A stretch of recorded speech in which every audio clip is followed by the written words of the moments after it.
1, 2, vous m'entendez?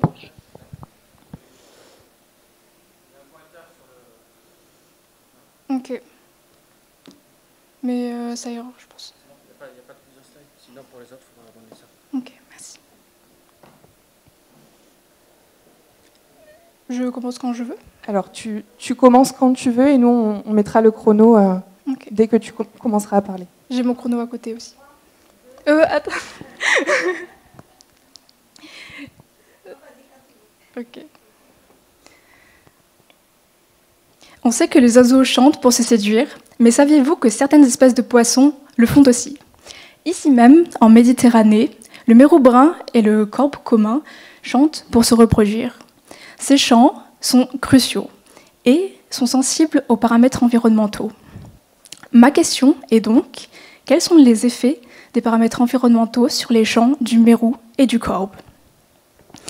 Grâce à des hydrophones disposés dans la réserve naturelle des Cerbère Banyuls, en zone protégée, j'ai pu analyser plus de 140 jours d'enregistrement et j'ai comparé ces enregistrements avec 4 variables environnementales: le vent, la salinité, la chlorophylle A et la température. Concernant le vent, il n'y a pas d'effet significatif, mais on observe une diminution des champs pour les deux espèces en présence de vent d'ouest. Pour la salinité, pas non plus d'effet significatif, mais une légère tendance à l'augmentation des champs avec une augmentation de la salinité.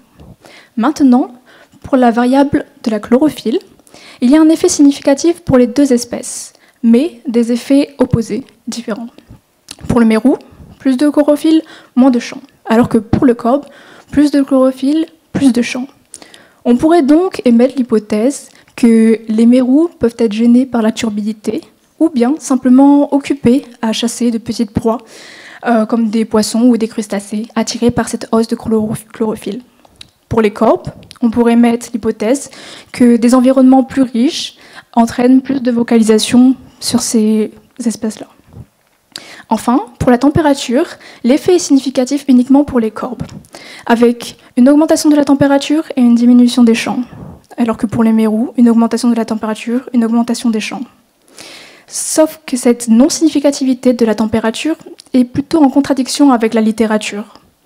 Donc, je me suis intéressée plus particulièrement à la température, et en enlevant les cycles journaliers, on observe une variation conjointe de la température et des champs.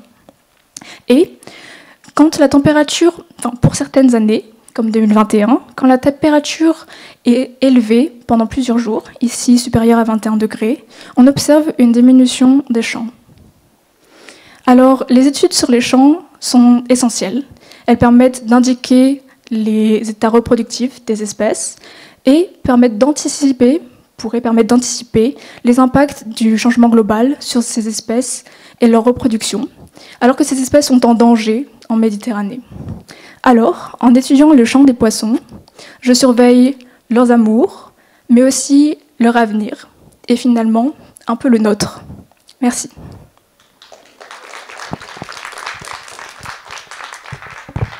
Merci beaucoup. Merci beaucoup. On va maintenant appeler Anaëlle Lanquette, qui est étudiante donc en licence 3 au CEFREM à l'université de Perpignan.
C'est bon. Je commence quand je veux. Ok.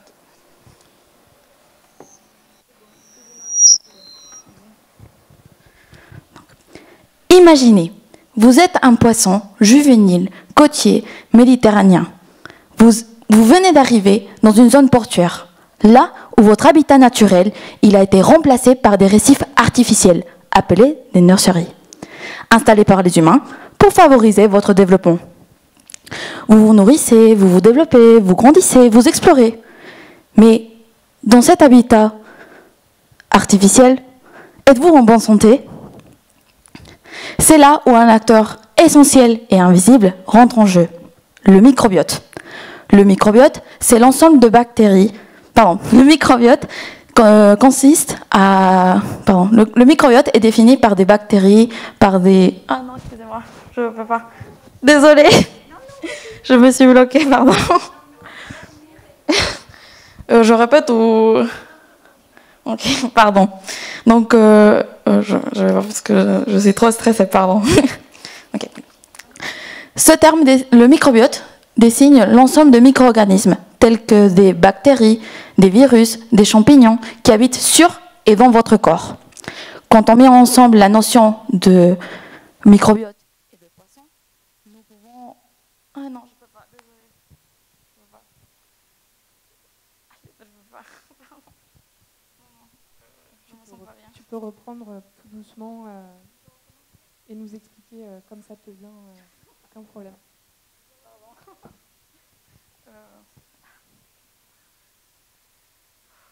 Je me sens pas bien.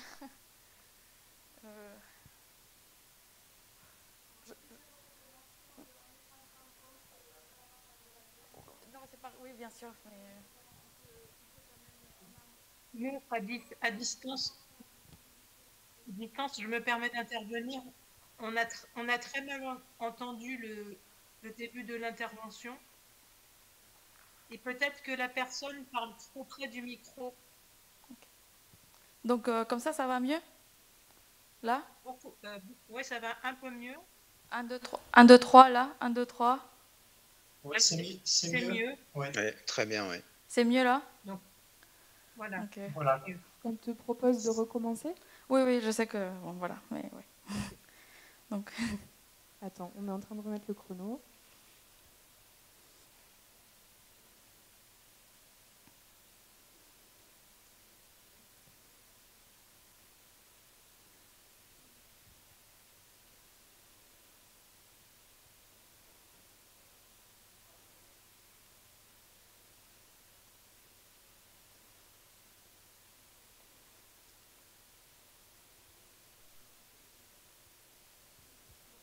Okay. Donc, imaginez, vous êtes un juvénile de poisson côtier méditerranéen. Vous venez d'arriver dans une zone portuaire, là où votre habitat naturel a été remplacé par des récifs artificiels, installés par les humains pour favoriser votre développement. Vous y grandissez, vous vous nourrissez, vous vous développez. Mais dans cet environnement perturbé, êtes-vous vraiment en bonne santé ? C'est là qu'intervient un acteur essentiel mais invisible, le microbiote. Ce terme désigne l'ensemble des micro-organismes tels que des bactéries, des virus, des champignons qui habitent sur et dans votre corps. Lorsqu'on considère le microbiote et le poisson comme une unité fonctionnelle, on parle alors d'holobionte. Bonjour, je m'appelle Anaëlle Enquête, je suis étudiante en 3e année de licence sciences de la vie à l'université de Perpignan et je réalise actuellement un stage au laboratoire du CEFREM. Dans mon stage, je participe dans un projet qui vise à étudier la santé de poissons Sara tête noire qui habitent dans des récifs artificiels dans une zone portuaire. Pour mon poster, j'ai décidé de me concentrer j'ai décidé de réaliser une revue bibliographique consacrée sur la microbiote des poissons. La littérature scientifique montre que la microbiote des poissons est influencée par plusieurs facteurs, tels que... Pardon, j'ai oublié. Est-ce que vous pouvez passer le diapo, s'il vous plaît? Par plusieurs facteurs, tels que la biologie de l'hôte, par exemple son stade de développement, son régime alimentaire, mais aussi des facteurs environnementaux, comme la pollution des eaux ou aussi la qualité de l'eau. Ainsi, ce microbiote joue un rôle essentiels pour la santé du poisson, intervenant dans la nutrition et la digestion, et régulant le métabolisme et le développement, et aussi ayant un rôle en ce qui concerne le système immunitaire du poisson. Enfin, cette synthèse souligne également l'importance du microbiote en ce qui concerne pour les humains, pour la surveillance environnementale ou pour des stratégies de santé d'aquaculture. En conclusion, le microbiote est un miroir de l'état de santé du poisson, mais aussi de son habitat. Mieux comprendre ces communautés, c'est mieux comprendre la vie aquatique et donc la meilleure mise en place des solutions de gestion et de conservation. C'est le cas par exemple ici à Port-Vendre où des récifs, où des nurseries sont installées, sujet que vous allez découvrir avec Louis Ledouarin. Merci. Et pardon. Merci beaucoup. Merci. On va maintenant accueillir Louis Ledouarin, qui est étudiant en Master 2 au CEFREM à l'Université d'Aix-Marseille.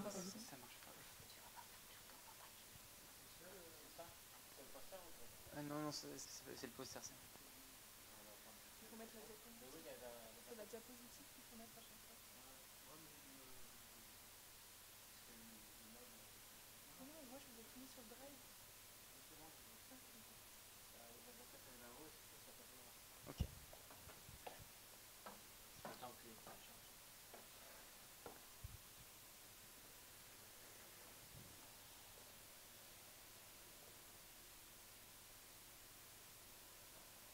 Ah, voilà.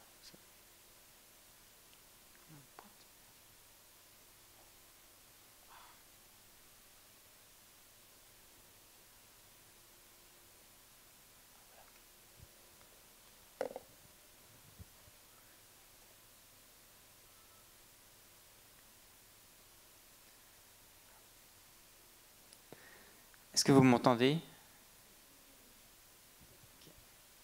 Oui, Oui. on vous entend bien. Oui, très bien. Okay. Donc bonjour, voilà, je me présente, je suis Louis Ledouarin et lors de mon stage, j'ai travaillé sur le développement d'une approche multi-omique afin d'évaluer l'impact de l'éco-exposome portuaire sur les juvéniles de poissons côtiers. Donc il faut savoir qu'afin de compenser la perte de biodiversité liée au développement urbain, un des moyens qui a été employé, c'est la restauration écologique. La restauration écologique a permis de mettre en place des récifs artificiels dans plusieurs ports de France. Ces récifs artificiels servent comme nurserie pour les juvéniles de poissons côtiers qui viennent s'y développer. Cependant, ces récifs artificiels sont régulièrement exposés à des polluants d'origine anthropique qui incluent par exemple des polluants chimiques et biologiques. Ces polluants qui font partie de l'éco-exposome portuaire, ils présentent potentiellement un risque pour la santé des juvéniles de poissons. Pardon. Afin d'évaluer l'impact de l'éco-exposome portuaire sur les juvéniles de poissons, donc, nous avons réalisé des études comparatives de la diversité et de la structure du microbiote associé aux juvéniles de Diplodus vulgaris, qui sont des poissons côtiers, entre deux zones de nurserie, une zone de nurserie naturelle et une zone de nurserie portuaire, et ce, tout au long de leur développement, ainsi que sur 2 années consécutives.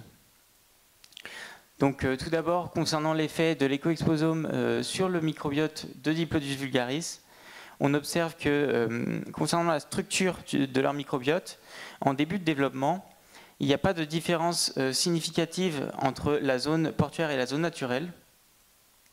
De plus, les points apparaissent très dispersés en 2023 comme en 2024, ce qui suggère que leur microbiote à ce stade de développement reste encore instable. En fin de développement, en 2023, on observe que la structure leur microbiote apparaît plus diversifié en zone portuaire par rapport à la zone naturelle, sans pour autant présenter une différence de structure. En 2024, on observe que par contre la structure des communautés du microbiote des juvéniles de la zone portuaire est significativement différente par rapport à la zone naturelle. et donc potentiellement sa composition et ou son abondance. Concernant l'effet de l'écoexposome portuaire sur le métabolome de Diplodocus vulgaris, on observe que leur métabolome, au fur et à mesure de leur développement, dans la zone portuaire, a tendance à se diversifier, et les différences sont significatives à partir du milieu de développement. Donc ces différences observées tant au niveau du métabolome que du microbiote sont potentiellement dues aux polluants présents dans la zone portuaire. Le temps est écoulé, juste pour te dire. Et donc, pour conclure, cette approche multi-omique apparaît comme un outil particulièrement prometteur, car elle a permis de mettre en évidence de faire des comparaisons fines entre les deux zones d'études, ainsi que de mettre en évidence des différences. De plus, ce qui est envisagé par la suite, c'est de récolter des données relatives à la contamination de l'eau par des échantillonneurs passifs. Ainsi, l'objectif final sera d'identifier des biomarqueurs biologiques et biochimiques de stress à l'écoexposome du port. Merci de votre attention. Merci beaucoup.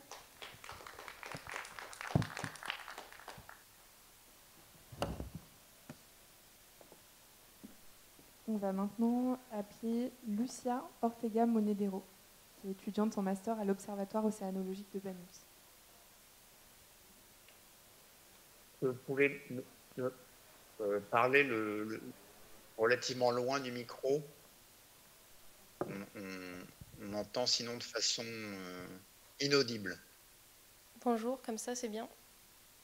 C'est très bien.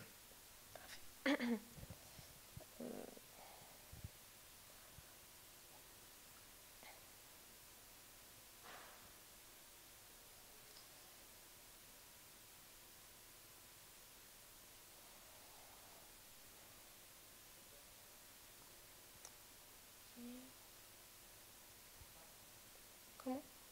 Oui. Oui.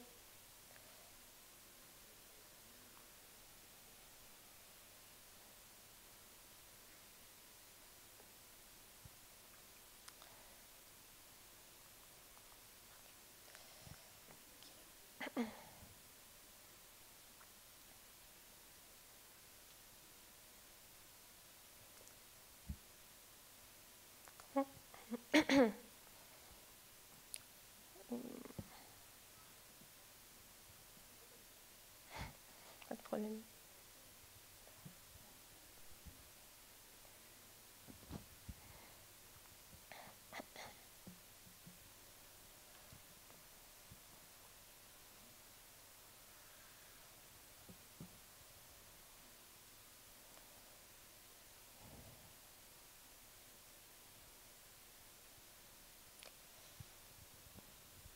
C'est bon. Ok.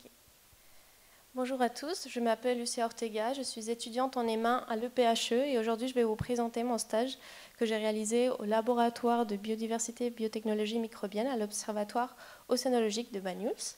Mon stage porte sur l'étude de l'impact de l'octinoxate envers le corail Poecilopora damicornis par une approche métabolomique. En fait, l'octinoxate est un parmi les filtres UV qu'on retrouve dans les produits de protection solaire et on le retrouve très souvent dans l'environnement marin, ayant déjà montré un impact sur de nombreux organismes.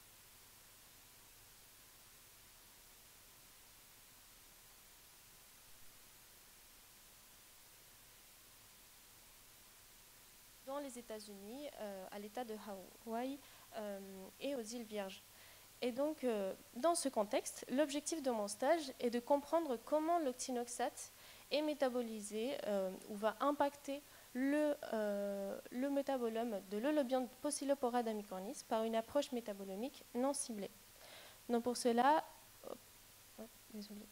j'ai réalisé une exposition pendant 7 jours à une concentration de 1 mg par litre en utilisant comme contrôle un contrôle solvant.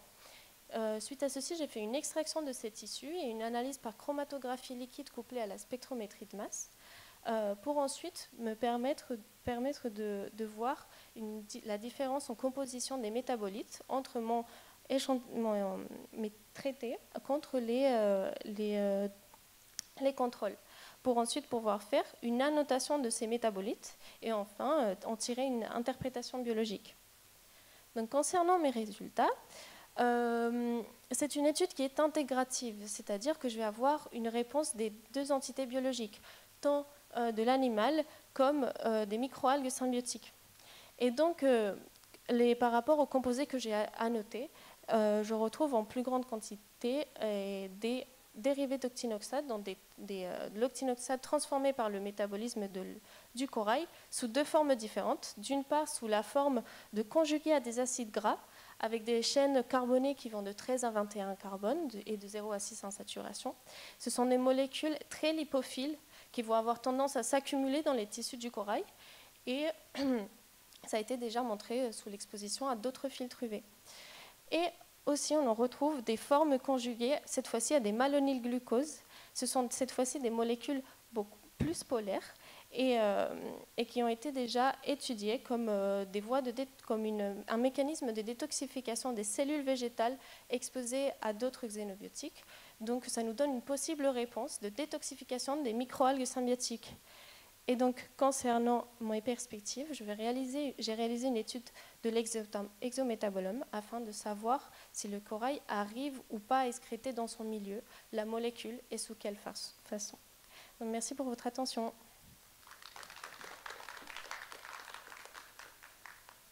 Merci beaucoup. Et on va accueillir pour la dernière présentation Emma Salbin, qui est étudiante en Master 2 à l'Université des Antilles.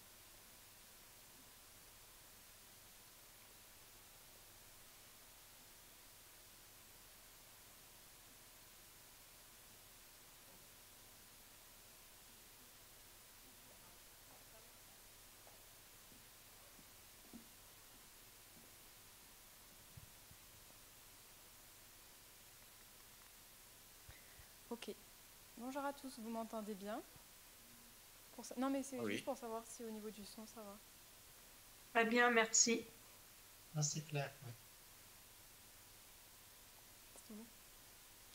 Alors, bonjour à tous, donc, je m'appelle Emma Salbin, je suis étudiante à l'Université des Antilles et je vais vous présenter donc, mon sujet de Master 2 qui portait sur le potentiel de l'écoacoustique pour l'étude des assemblages ichthyologiques des herbiers marins.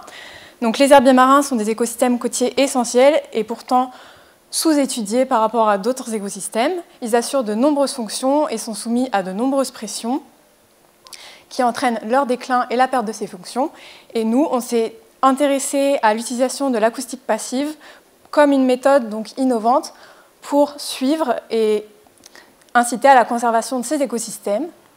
Et donc la problématique de notre étude, c'était de mettre en évidence la diversité sonore et la biogéographie des communautés acoustiques au sein de ces herbiers marins à Posidonie en Méditerranée et de se questionner sur la transférabilité de cette méthode pour l'étude des herbiers marins mondiaux.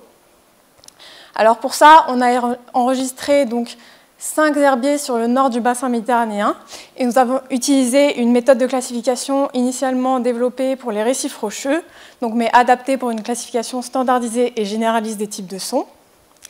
Nous avons identifié donc, les types de sons et nous avons analysé les paramètres de la diversité acoustique, donc le nombre total de sons, le nombre total de types de sons et certains indices de diversité comme l'indice de Shannon et de Pielou. Cette méthode de classification des types de sons a permis de mettre en évidence une riche diversité acoustique de 34 types de sons et une forte aussi abondance qui variait selon les périodes journalières, donc jour-nuit, comme on voit sur ces graphiques, et aussi selon les caractéristiques de l'habitat. Et ce qu'il en est ressorti, c'est qu'un herbier donc, qui va être peu étendu, donc c'est les résultats de l'ACP, peu étendu, fragmenté, à faible profondeur et proche d'autres biocénoses comme le sable ou d'autres espèces d'herbiers, seront les herbiers avec une diversité acoustique plus élevée que les herbiers aux caractéristiques opposées. Et en Méditerranée, il apparaît donc une mosaïque des zones de haute biodiversité dont les localisations dépendent des caractéristiques propres à chaque site. Et donc, en conclusion, l'écoacoustique permet de mettre en évidence une richesse acoustique élevée qui variait donc selon plusieurs paramètres. Et de par le suivi continu, non invasif et indépendant des conditions de visibilité qu'offre la méthode par acoustique passive, ça devient un outil pertinent pour l'évaluation de l'état des peuplements. Et en plus de ça, de par la flexibilité méthodologique prouvée d'une méthode issue des récifs rocheux adaptés pour un autre écosystème, ça devient vraiment une approche aisément transférable aux herbiers d'espèces différentes, qu'ils soient donc tempérés ou tropicaux. Merci à tous pour votre écoute. Merci. Il reste 20 secondes. Merci beaucoup. Je pense qu'on peut tous les applaudir encore. Merci à vous. Merci. Merci bien. Bien, ben, la session se termine.